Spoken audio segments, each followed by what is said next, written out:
Agazi munyemere twiganire gake ndagira ngo ibibazo ukomeje kuba byinshi cyane bitewe n'ino ndege y'intambara F-15E yabashije kurasirwa muri Iran, hanyuma abapilote bayo babiri umwe akaba yamaze kuboneka undi umwe akaba yabuze. Swabye komeje guteza ikibazo cyinshi gikomeye cyane, ndagira ngo turebere hamwe tuganire. Ariko mbere reka mbaze mbibutse nyaboneka abakundi ibyo nkora, yaba sport, y'imyidagaduro, yaba politique ndetse n'izindi departments zigiye zitandukanye zirimo sociale n'izindi, ndagira ngo mwakunze ibintu nkora muhora mubimbwira buri munsi. Mfite YouTube channel yitwa Elvino Kwizera, uramutse usacinze ugasacinga Elvino Kwizera biroroshye cyane ko ushobora kugenda rwose ukama subscription ukanareba post nagiye nkora, bikadufasha kugira ngo twubake community nini cyane, dutangire dukora ibintu byacu ndetse no kuri YouTube abantu batubone, ndetse binoroye ko twabasha gukora ibiganiro birebire bisumbye ibingibi dusanzwe dukora hangaha kandi byubake societe yacu. Uciye no muri bio cyangwa ngaha hejuru hari imyirondoro yanjye, ushaka gukanda hano ari muri link biraza guhita bikorohera guhitugera aho YouTube channel yacu iri, ukora subscription ubundi ibintu byose byorohe. Munyemerero twinjire muri iyi nkuru yacu, tubona akanya ko kuba twayitotora kubera yuko abenshi basesenguza no kwibaza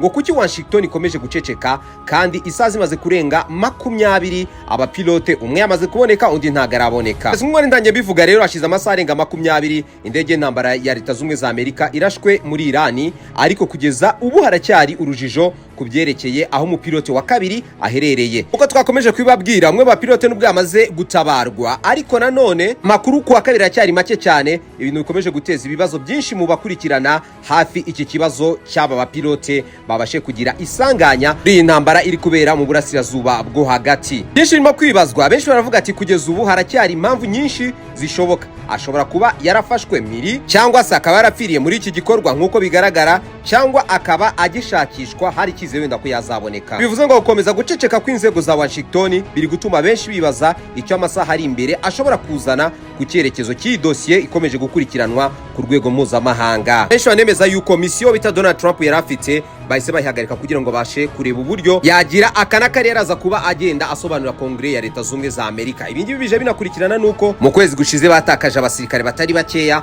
nubwo imibare bagenda bavuga ibitandukanye n'ibyo abanya-Iran bavuga, ariko mu by'ukuri biri kugaragara ko abasirikare ba Leta Zunze za Amerika barimo gukomeza gutakariza ubuzima muri iki gitero kirimo kubera muri Iran. Kambibutse ko Fabaphone iduka ryamaze gucimaka mu kuba ryagufasha kubabona telefone ubwoko bwinshi bugiye butandukanye, kandi ubwo bwose ukabona kwigabanyirizwa rya 30%. Ibi bijyanirana n'abafollowing platform zacu nabo tugenda duha ubwasisi burimo ibihembo bigiye bitandukanye ndetse birimo n'amafaranga. Ibuka guhamagara nimero muri screen ya telefone yawe, telefone yose ufite twakuguranira kandi ugatanga amafaranga make cyane ukaryoherwa n'ubuzima mwe na Fabaphone. Njye nitwe Elvino Kwizera, nawe dusangiza ibitekerezo byawe kuri gahunda turimo kuganiraho, ubundi du following Paso Koto Vita Larga.